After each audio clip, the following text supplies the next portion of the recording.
Le mois de mai touche à sa fin, les beaux jours sont de retour et il est temps de faire un petit point sur mes avancées tricot du mois de mai. Bienvenue sur Dream Stitch Factory, je m'appelle Cassia, j'ai 38 ans et sur cette chaîne je vous présente mes tricots et mes différents projets de loisirs créatifs, mais principalement du tricot. Ce mois-ci j'ai bien tricoté puisque j'ai terminé 3 projets au total. Le premier dont je vais vous parler, que vous avez déjà vu plusieurs fois sur cette chaîne, c'est le cardigan de reste qui est terminé. Donc c'est un projet fait avec différents restes de laine en épaisseur DK. Le détail se trouve sur ma page Ravelry si c'est quelque chose qui vous intéresse, je ne vais pas tout détailler ici. Mais j'ai utilisé au total pour ce cardigan 1258 grammes de laine. Donc il fait un peu plus d'1 kilo. C'est bien sûr un projet qui n'est pas du tout de saison, mais il m'attendra sagement pour que je puisse le porter cet automne durant les froides soirées et le retour de la fraîcheur. Et puis j'ai fait pas mal d'erreurs sur ce cardigan. Peut-être que je vais l'enfiler comme ça, ce sera plus visible.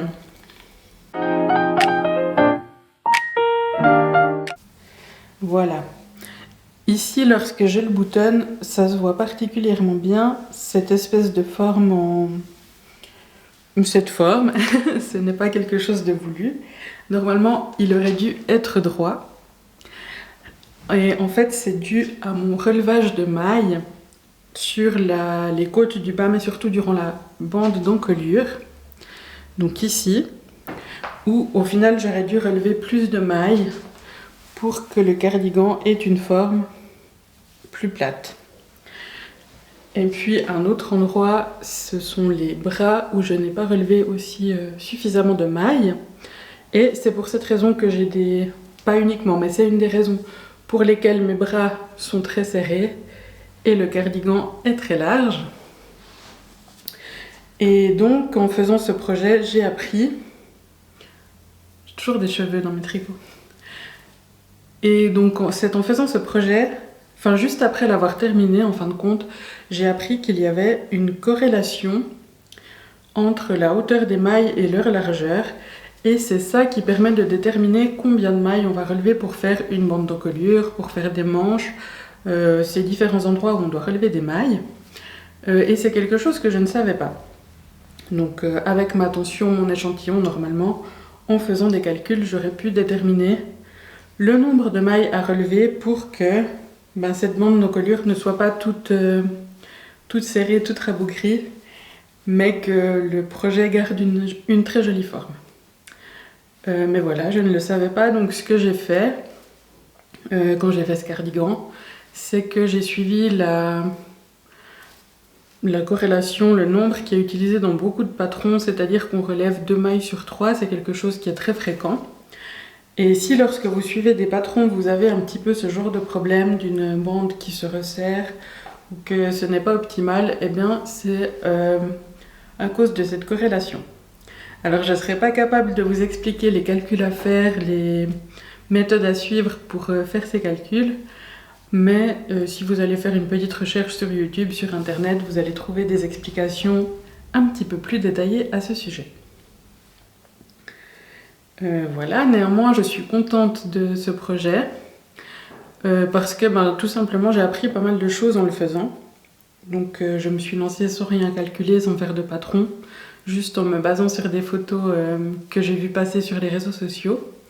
Et au final le résultat n'est pas optimal, mais c'est pas non plus catastrophique. Et ce sera un objet parfait à porter pour...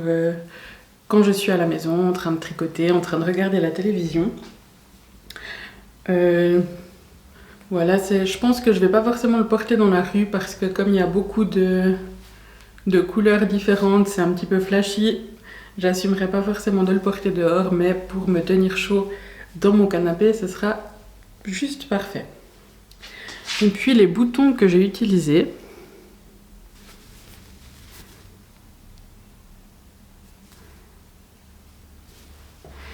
voilà, j'en ai mis 4. Donc, les boutons que j'ai utilisés proviennent de chez ma grand-maman qui avait, comme beaucoup de grand-mamans je suppose, une énorme boîte avec plein de boutons de provenance diverses et variées. Et j'ai récupéré ceci en forme de fleurs, de roses, et ceci dans une jolie couleur orange. Et je trouve qu'ils allaient bien avec la vibe du gilet, donc je suis très contente aussi d'avoir pu donner une deuxième vie à ces boutons-là. Donc voilà pour le premier projet terminé de ce jour. Le deuxième projet que j'ai terminé, c'est le Does Diamond Hat. Et c'est un patron qui a été réalisé par Jimmy Does Knitting. C'est un Américain qui vit à Amsterdam et qui fait des patrons absolument intéressants. On les voit pas beaucoup passer, je trouve, sur les réseaux sociaux ou sur les podcasts, mais il travaille énormément autour de la texture et autour de la couleur aussi. Je vous recommande vraiment d'aller voir ce qu'il fait parce qu'il y a des patrons très intéressants. C'est des patrons pour hommes, mais qui peuvent tout à fait être tricotés pour des femmes.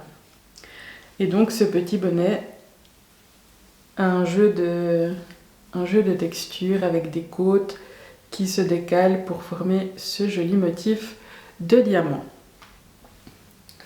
Je le mets pour vous montrer le résultat.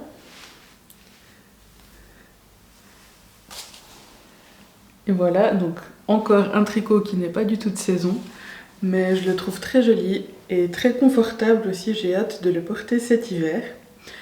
Et puis, pourquoi j'ai tricoté ce patron? C'est un souvenir du Swiss Yarn Festival à plusieurs égards, parce que j'ai suivi un atelier justement avec Jimmy, qui nous donnait des conseils pour pouvoir reproduire des vêtements qu'on voyait en photo, dans des films, etc. Donc c'était un cours très intéressant. Et puis, lors de ce cours, on a aussi reçu des échantillons de laine que j'ai utilisé pour faire ce patron.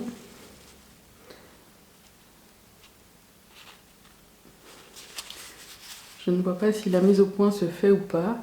Mais donc c'est de la Rosarios 4 dans la base folklore. Donc c'est un cadeau qu'on a reçu lors de cet atelier. C'est de la laine portugaise, écologique, 100% laine. Et je la trouve absolument incroyable parce qu'elle est... Elle est très difficile à décrire. Elle est à la fois douce, mais très rebondie. Hop là. Elle a énormément d'élasticité aussi. Pourtant, elle n'est pas super retordue. Et puis, ça donne un résultat qui est parfaitement adapté pour un bonnet parce qu'à la fois, il est très chaud, mais justement, il est très élastique, mais il se resserre bien. Donc, ça veut dire que lorsque je l'enfile, il va pas trop se détendre. J'ai l'impression qu'il vient vraiment se resserrer. Ouais, je sais pas comment expliquer, mais cette laine est absolument incroyable. Si j'ai l'opportunité d'en racheter, je vais absolument en racheter.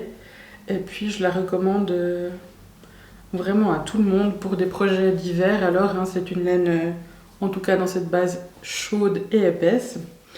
Je ne suis pas allée voir leurs autres bases s'ils avaient des fils adaptés à l'été, etc. Mais en tout cas, mais voilà, en tout cas c'est une marque que je n'hésiterai pas à racheter. Et je vous montre encore ce petit bonnet. Donc j'ai utilisé 69 grammes de laine pour réaliser ce bonnet, j'en avais 100 grammes. Donc j'ai ce petit reste que je viens de vous montrer. Et le patron est vendu au prix de 4 $ sur Ravelry. C'est un patron que je ne recommande pas forcément pour les débutants. Les explications sont claires, mais elles sont assez succinctes. Et il faut... Enfin, il y a une partie d'explication, une grille. Et ouais, je pense que c'est mieux d'avoir un petit peu l'habitude de tricoter, d'avoir déjà fait au moins un bonnet, d'avoir déjà fait un petit peu de torsade, de texture, avant de se lancer là-dedans. Ce sera beaucoup plus adapté. Moi, par exemple, je m'étais trompée, j'ai dû le recommencer ce bonnet parce que j'avais... Enfin, les torsades pour donner ce motif-là sont régulièrement décalées. Et moi, je me suis loupée à un moment donné et mes torsades ne partaient pas dans le bon sens, j'avais pas le même motif. Et j'ai mis un moment à comprendre ce qui se passait, donc j'ai dû recommencer. Et donc au total, en comptant les parties que j'ai défaites, ce bonnet m'a pris 9 heures à tricoter. Donc voilà, il va m'attendre sagement jusqu'à ce que les températures baissent et que l'hiver arrive. Mais c'est bien, comme ça je suis parée déjà pour cet hiver. Le troisième projet que j'ai terminé, c'est une paire de chaussettes que voici. Il s'agit des Cozy Autumn de This Handmade Life. C'est un patron qui est disponible gratuitement sur Ravelry et qui nous propose un motif texturé avec un petit peu de dentelle, un petit peu de torsade. Est-ce que là, voilà, comme ça, on les voit un petit peu. La laine est un peu plus colorée dans la vraie vie qu'à la caméra. Un peu plus lumineuse en fait, voilà. Et c'est un patron que j'ai un petit peu modifié parce qu'il est proposé en deux tailles. Taille médium avec 60 mailles et large, ça doit être 72 mailles mais j'ai pas vérifié. Et donc moi j'ai modifié un petit peu, j'ai retiré des mailles pour avoir une chaussette à 56 mailles au total parce que 60 mailles c'était un petit peu grand pour moi. J'avais déjà réalisé ce patron dans la taille médium et elles sont un petit peu grandes. Donc là je suis très contente du résultat, elles me vont très bien. La laine est très jolie. Il n'y a rien à dire sur le patron, c'est très bien expliqué, c'est vite fait et c'est très agréable à suivre. Le motif est très beau. En fait, ce que j'aime bien avec ce motif, c'est qu'on peut l'utiliser avec des laines variées. Il ressort quand même. À la caméra, pas super, mais dans la vie, il ressort quand même bien. Et donc, c'est agréable de pouvoir utiliser des laines à speckle, des laines colorées. Et la laine que j'ai utilisée ici, c'est de la Tricot & Stitch, de l'Extra Fine Fingering. C'était les chevaux du 25 décembre qu'il y avait dans le calendrier de l'Avent 2023. Donc je pense qu'on ne retrouve pas ce coloris en boutique. Mais vous pouvez aller voir sur sa boutique, elle a plein d'autres couleurs qui sont absolument magnifiques. C'est de la laine qui est toujours très agréable à tricoter. Donc je vous la recommande vivement. Et moi j'en ai utilisé... J'ai pas noté. J'en ai utilisé 57 ou 67 grammes pour ces chaussettes. Je ne me souviens plus exactement. Toutes les informations sont sur la page Ravelry de ce projet. Je vous mettrai les liens en description si jamais c'est des choses qui vous intéressent. Et puis j'ai encore un petit reste de cette couleur que je pourrais utiliser pour faire soit un petit jacquard, soit une petite paire de sockets. Voilà, donc en plus... tricoter des chaussettes en été, c'est toujours agréable parce que c'est très nomade. Ça tient pas trop chaud, ça prend pas énormément de place. Donc c'est parfait pour cette saison. Et je pense que je vais en remonter une autre paire pour le mois de juin. Donc voilà pour ce projet. On va passer maintenant aux encours. Là, il y en a un petit peu moins puisque j'ai seulement un projet sur mes aiguilles en ce moment. Il s'agit du pull cyprès de chez Apollonie. C'est un modèle qui est disponible gratuitement sur Ravelry.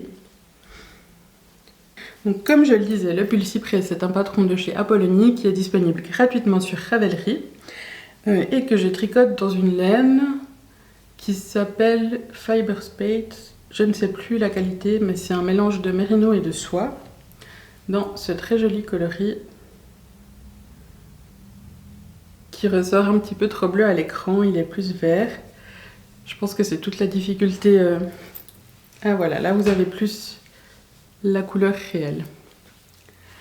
Et je viens de rejoindre le devant, de rejoindre en rond et maintenant je tricote en jersey. J'avais fait pas mal de modifications dans ce patron parce que mon échantillon était très différent de celui de la designeuse. Donc j'avais recalculé tout le nombre de mailles à monter pour les épaules, derrière, devant, la profondeur aussi. Où il est? Voilà.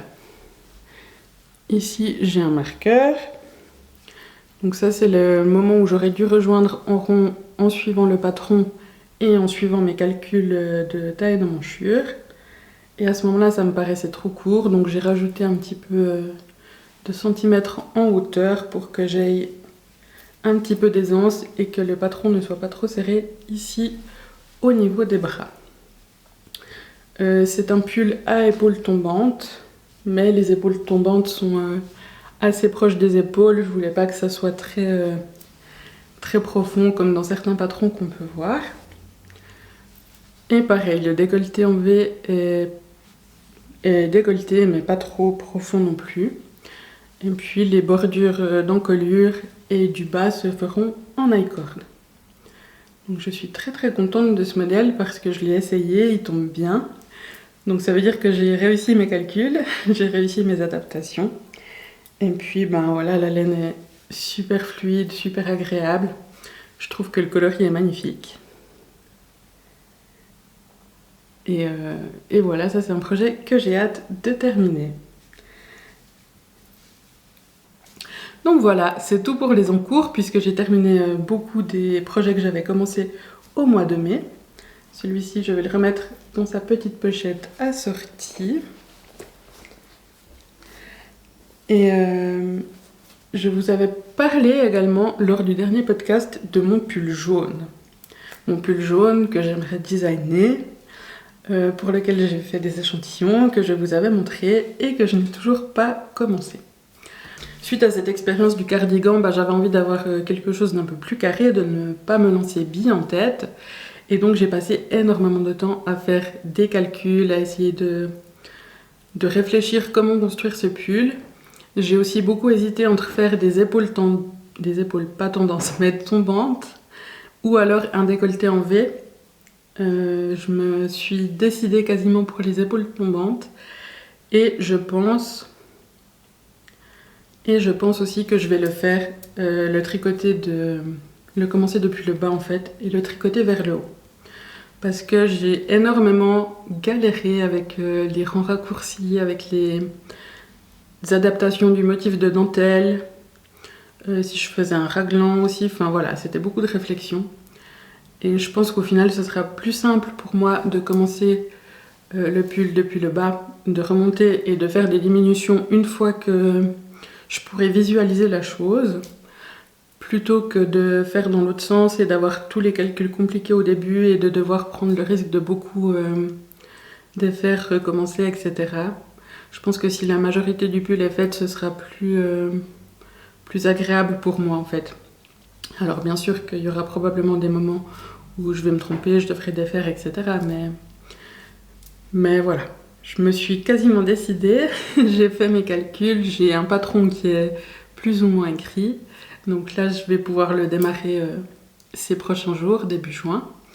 Et c'est aussi quelque chose que j'ai très hâte de commencer parce que même si les mailles ne sont pas encore montées, j'y ai déjà passé énormément de temps de réflexion. Et puis c'est vraiment un objet que j'ai envie d'avoir en fait. Donc ça, j'espère que j'aurai quelque chose à vous montrer pour le podcast du mois de juin. Et sinon, comme je vous le disais tout à l'heure, j'ai aussi envie de tricoter des tops d'été. Ça y est, ça commence. J'ai ces deux pelotes ici. C'est de la single de chez Forever Taiga Yarns. Donc c'est une teinturière qui est basée en Suisse.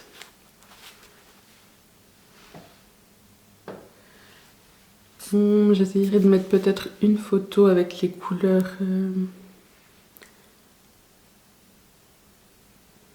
Ah oui, là c'est mieux. Là vous voyez les vraies couleurs. Donc ces jolis coloris estivaux, pastel. J'ai envie de faire un top en gradient avec ces deux écheveaux et d'avoir une forme comme un raglan mais sans les manches pour un top d'été. Et pour l'instant je suis encore à la recherche du patron idéal que je ne trouve pas. Peut-être que je vais me lancer aussi dans un design personnel, à voir. Mais en tout cas ça je vais lancer l'échantillon parce que je pense qu'un dégradé entre ces deux couleurs pourrait très très bien donner. Et puis sinon, dans les prochains jours, je vais aussi monter des chaussettes avec ce reste de laine de chez Laine Amourée, avec lequel j'avais fait le baggy pouch. Et c'est de la 100% mérino. C'est la base Athéna de chez Laine Amourée. Donc voilà, ça aussi, ça devrait bientôt arriver sur mes aiguilles. Donc voilà pour les différents projets terminés en cours futur de ce mois de mai.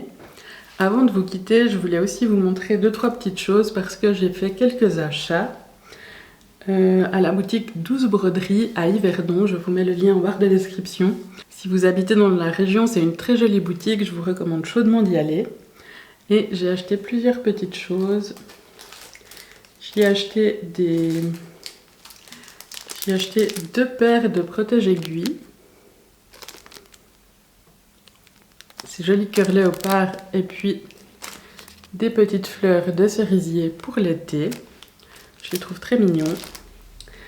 Et puis j'ai aussi acheté ce fil à paillettes. Donc la Make It Blümchen de chez Rico Design. C'est un fil avec des...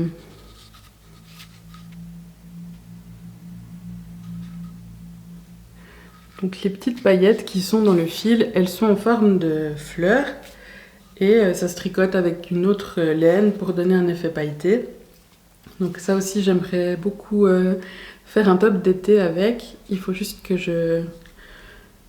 j'achète une autre laine pour aller ensemble. Et j'ai très hâte de voir le résultat parce que c'est quelque chose que je vois beaucoup passer un petit peu partout sur Instagram, sur les blogs, etc. Donc ça, je me réjouis beaucoup de le tester. Et puis sinon, j'ai aussi commandé des aiguilles, les Adi Novel Lace, et puis les fameuses aiguilles de chez You Need to Learn. Il me fallait plusieurs aiguilles en 3 mm, donc celles-ci je les ai déjà testées. Ce sont des aiguilles en forme carrée avec une structure, je vais vous les montrer en fait, parce qu'elles sont sur mon pull cyprès.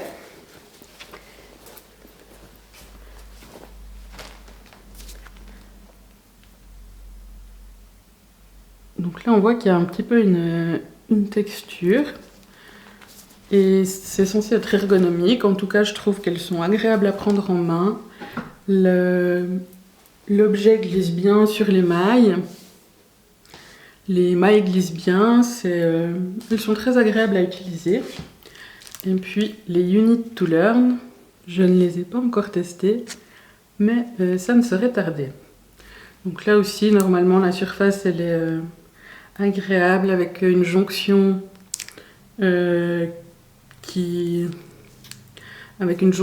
très agréable entre le câble et l'aiguille d'après les retours que j'ai pu voir. Donc comme on les voit un petit peu partout en ce moment, j'avais aussi très envie de les tester. Et j'ai pris encore des protèges aiguilles, mais pour les mini circulaires, les aiguilles à chaussettes de chez Tulip, en forme de petites fleurs, de petites tulipes. Donc j'ai été plutôt raisonnable puisque je n'ai pas acheté de laine. Celle-ci ça compte pas vraiment puisque ça doit se tricoter avec un autre écheveau. Donc ça passe. Donc voilà, c'est tout pour aujourd'hui. Je vous donne rendez-vous à la fin du mois de juin pour voir si ce fameux pull jaune dont je vous parle depuis longtemps a avancé. Et puis pour voir s'il y a eu des tops d'été sur mes aiguilles ou pas. Donc d'ici là, je vous souhaite un très joli mois de juin. Profitez bien de tous les plaisirs de l'été, de la plage, des barbecues, de vos terrasses si vous en avez. Et continuez à tricoter parce qu'en été, le tricot, ça ne s'arrête pas. C'est juste qu'on tricote dehors ou des fils plus légers. On trouve toujours des solutions. Ou des chaussettes. Les chaussettes, c'est parfait en été. Et puis, je vous donne rendez-vous à la fin du mois de juin pour voir qu'est-ce qui aura avancé pour ma part. À bientôt pour plus de mailles. Bye!